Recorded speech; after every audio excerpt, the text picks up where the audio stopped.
토트넘이 아스날 원정 12년 연속 무승 징크스를 깨지 못했습니다. 아주 중요했던 더비 매치에서 시즌 리그 첫 패배를 당했는데요. 1대3의 결과가 정말 다행이라고 여겨질 만한 졸전이었습니다. 아스날과의 전력차를 명확하게 확인했던 90분이었죠. 이날 토트넘이 왜 패배했고 또 앞으로도 고전이 예상되는지, 그리고 손흥민 선수에게도 쉽지 않은 시즌이 될 것인지에 관해서 오늘은 전술적인 얘기를 좀 해보려고 하는데요. 이번 북런던 더비 저희가 그 프랑스 프리미엄 치즈 브랜드죠. 끼리의 협찬을 받아서 입중계 때 광고 타임을 가졌었는데 조건이 굉장히 좋거든요. 못 보신 분들 계실 것 같아서 구매 꼭 하시라고 그때 영상 잠깐 소개하고 다시 돌아오겠습니다. 프랑스 프리미엄 치즈 브랜드 끼리는 55년 역사의 프랑스 국민 치즈 브랜드입니다. 네. 이번에 저희 서영욱의 폴리TV는 단독 특가의 무료 배송 혜택으로 진행할 예정인데요.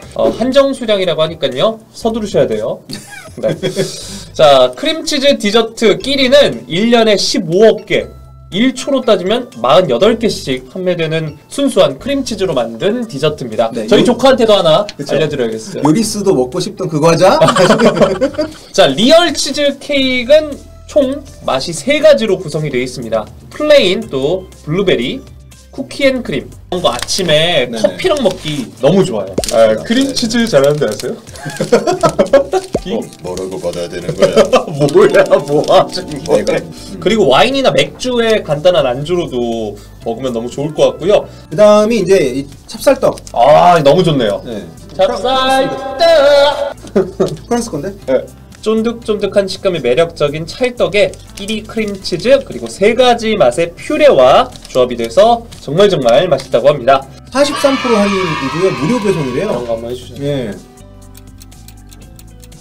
아니, 광고를 해야 되는데 먹고 있네 이거. 근데 이 식감이 엄청 쫄깃쫄깃해요. 진짜.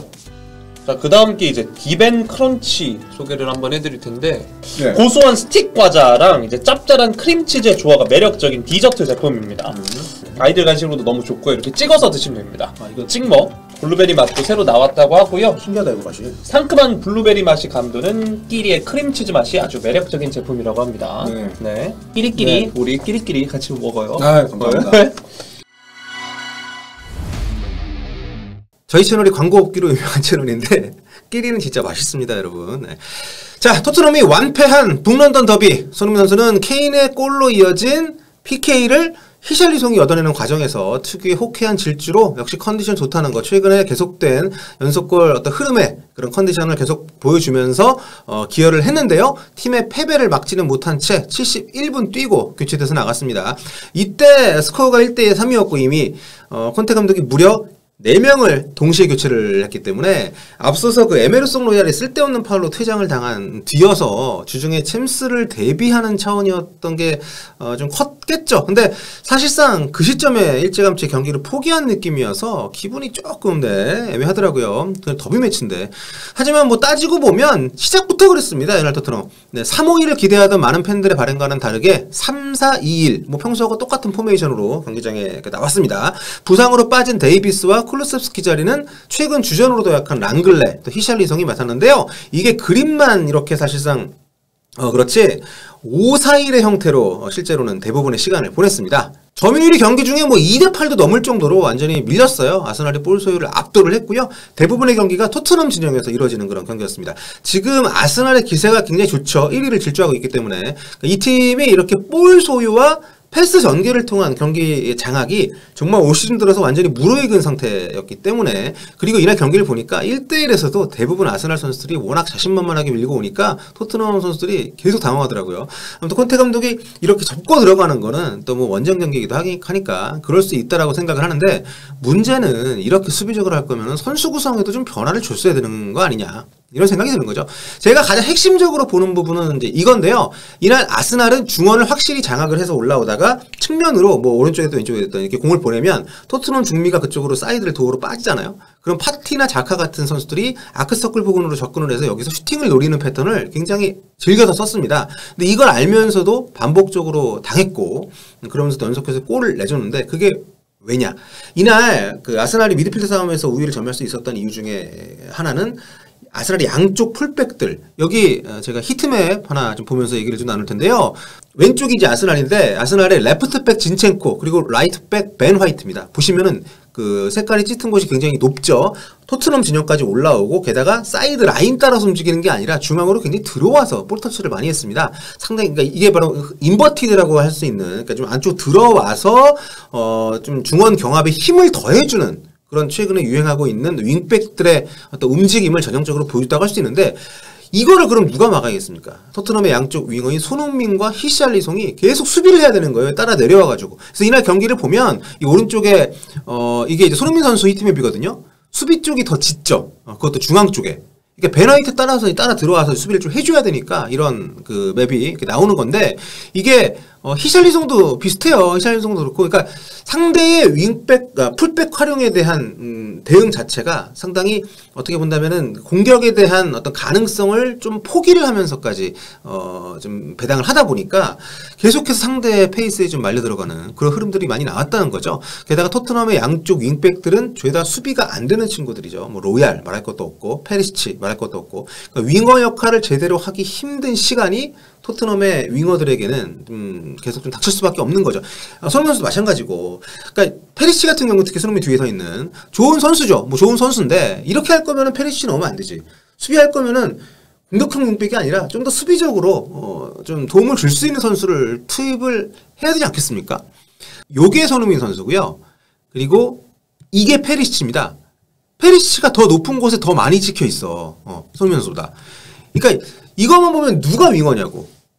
요즘 우리 대표팀의 그 벤투 감독님 완고함에 대해서도 얘기들이 많이 나오고 있습니다만 그 분야에서는 정말 콘테도 만만치 않은데 물론 그러면서도 콘테 감독은 내용은 버려도 결과는 승점은 어떻게든 뭐 가져오는 커리어를 계속 좀 이어온 감독이기는 하죠. 근데 지금 이런 상대에 따른 맞춤 대응 특히 강팀들한테 매번 좀 어려움을 겪는 이런 모습들을 보면서 올해는 진짜 걱정이 안 될 수가 없지 않나 이런 생각이 듭니다. 올 시즌에도 보면 경기 내용이 많이 밀렸던 시합들이 워낙 많았기 때문에 특히 우리 손흥민 선수 저렇게 기본 위치가 낮아가지고 스프린트할 기회를 안 주면은 그거 결국 팀에 손해되는 거 아닙니까?